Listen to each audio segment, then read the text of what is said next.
right there, and there's just that classic bread and butter of Sheik that oftentimes leaves her opponent's toast. Let's see if that will be the exchange here for this first game.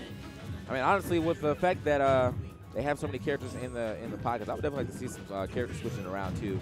And they're not, you know, and as you showed on those stats, they're not shy trying out other characters on one another. Like, yeah, I mean, there was even a little bit of stats right there where VoiD going Fox and Larry. And as we heard from yesterday, VoiD's Fox has taken some sets off. Yeah, it does. It owns about 2 set victories over Larry and Fox, if I'm not mistaken. Yeah. Right now, I mean, it doesn't even matter about that Fox. He said he don't even need it right now. Adding as much damage as possible for finally taking another drill off that ledge. We already got him at 103, so, you know, Fox being a little lighter than, well, actually, Fox is one of the lightest characters in the game, so this could definitely help out VoiD in his quest of getting these stocks off earlier. Good bounce of fish. Needed that evasion right there. Larry was on his heels. All right, he's going to hold that shield right there. Try and get off this platform safely here. Good spacing right there, but just those long legs of Sheik able to get through it. All right, we're back to, oh, wow, okay. I actually waited that one out. And the bouncing fish hits the mark deep off stage right there. I'm telling you, man, this boy's precision always on the mark, but Larry answering back, up tilt, up air, 1 stock apiece. 1 stock apiece, and I mean, he immediately got that stock back. So as we said, I mean, it's probably going to be a very close, potentially another game 5 set coming for you right here. We've seen a lot of those so far this time around. So it's been one of those guys. It's been that kind of tournament, man. Yeah. All right, the dash attack, kind of keeping this man off the ledge, but you see him fighting his way back in. Going to carry him across the stage real quick. Nice, big damage coming in from VoiD. That is a ton right there. Okay, Larry, though, striking back here, looking for these trades. Okay, finds his way in, nicely done. Good strings right there, and gets the big catch he's looking for, but not going to get the stock, but that's still a nice amount of damage to cut. The VoiD, seeming undeterred right there, throws out that forward smash, perhaps a little too overzealous as Larry makes him pay. The up smash out of shield will give him game 1. I'm not even sure if F smash would have killed in that situation either, though. So, but that was kind of a end-all risk-all right there, and he definitely risked it all after he threw out that F smash, only to get counterattacked with that up smash and losing that first game. So we'll see what happens here in this next game. I mean, again, we're trying to see if Mr. 4th Place can get Mr. 4th Place again, but it looks like he might have to take this 5th if he does not clean it up against Larry. Well, we shall find out. Though, seen it too many times, man. Don't let that game 1 fool you. Best of 5s. They tend to go to the wire here. Oh, maybe not low enough to connect that back here right there for VoiD, but still able to find a lot of it. Oh my goodness. These I see Gimmer over there. His jaw is dropped, and for good reason here.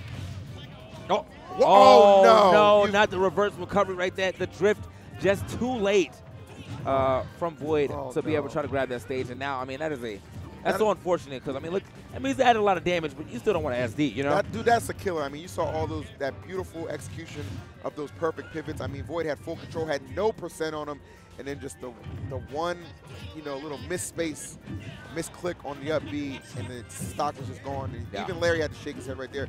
Not content with that, but I mean, at the end of the day, we're going to take that. Hey, man, look, it don't matter if this is MSM or Wednesday night fights, man, we taking those. Hey, nice regrab right there. Oh, good stall out with the shine. I like that. Hey, he did that in the first game as well to avoid getting hit by up air. I wonder if VoiD's going to start looking out for that. Try to attack a little past himself so that way he can try to cover that option. But we'll see if he even gets to that point right now. The forward air, not enough. All right, VoiD still fighting strong here. Bouncing fish, yes. All right, there we go. Gets himself right back in this contest here, trailing a fair amount, but nothing a few fairs can't make up. But let's see if he's even going to get the opportunity to do that. Okay, coming through. Smart stuff right there to wait for the air dodge. Really just challenging Larry off stage here, looking for the needle snipe, but not going to connect. Only had 1 needle in the tank. Had he had more needles, I think that definitely would have registered. Exactly. Multiple needles would have been much better for that positioning that he was looking for. Now that's a catch for you, Larry, going low here. Oh, but VoiD going too low. That's two SDs. No. That wasn't VoiD going too low. That was Larry actually mixing up his recovery angle. He went straight up instead of going for the stage, and that's what VoiD was looking for. He thought, oh, you're going to come for the stage. I'm going to get this trade. He said, absolutely not, bro. We out.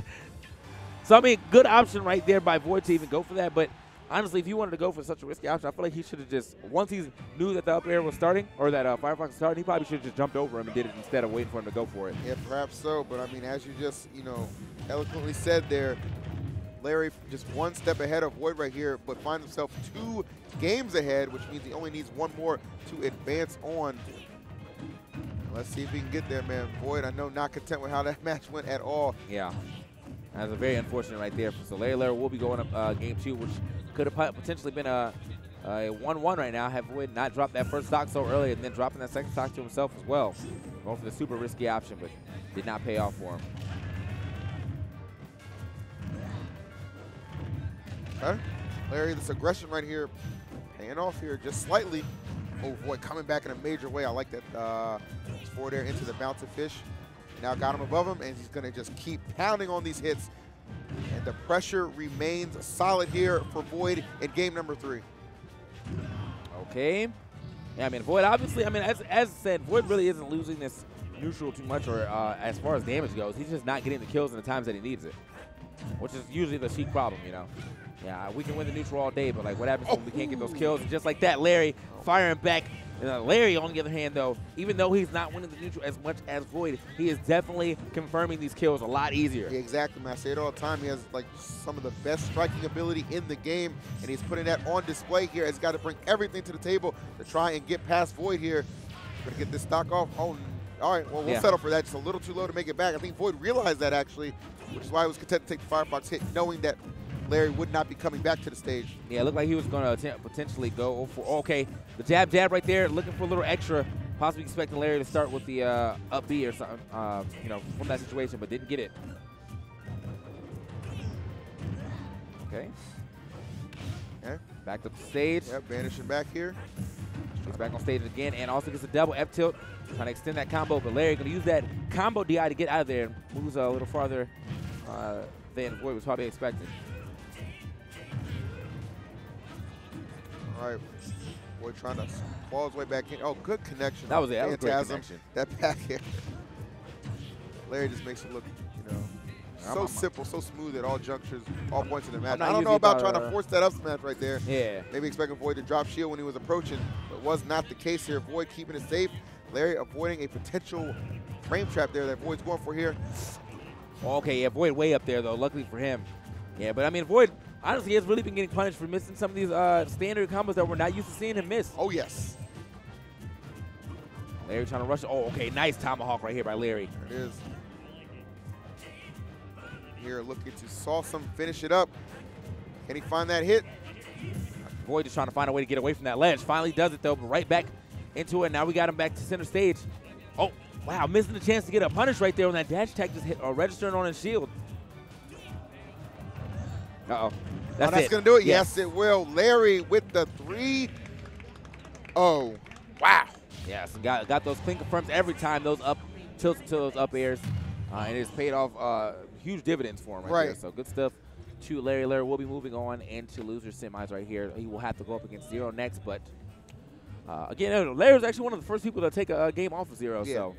And I know, guys. I know if you're, a VoiD enthusiast, a big fan of his, like the majority of us are, obviously. Yeah, that game 2 had to be a heartbreaker. Yeah. Such firm control going into that, and that really kind of just sets the tone, right? Because if he gets that game 2, it's 1-1 rather than trailing 2 games. Yeah. And that, like, even from a mental aspect, a mental standpoint, is just such a difference maker right there. But VoiD, unfortunately, that SD did him no favors, even though he did do a good job fighting back. Yeah. He clawed his way, as you said. If Larry didn't do that little slick angle, could have been disastrous coming there with that down there. But nonetheless, Larry very smart by Larry, though. Man, I had to give him that because I was expecting him to go in for that ledge as well. But he was like, you know what, man, I don't need the ledge. I just need to live. Yeah, seriously. And he might have been able. He most likely should have been as high up as he was. He should have been able to drift to the ledge after anyway. If VoiD didn't go for the down air and didn't die or anything, should have been able to drift in general. But that's about that, Sam. Man, we're going to keep moving on. Looks like we're going to move to winners finals between C9 Ally and Echo Fox MVG Leo. That is going to be an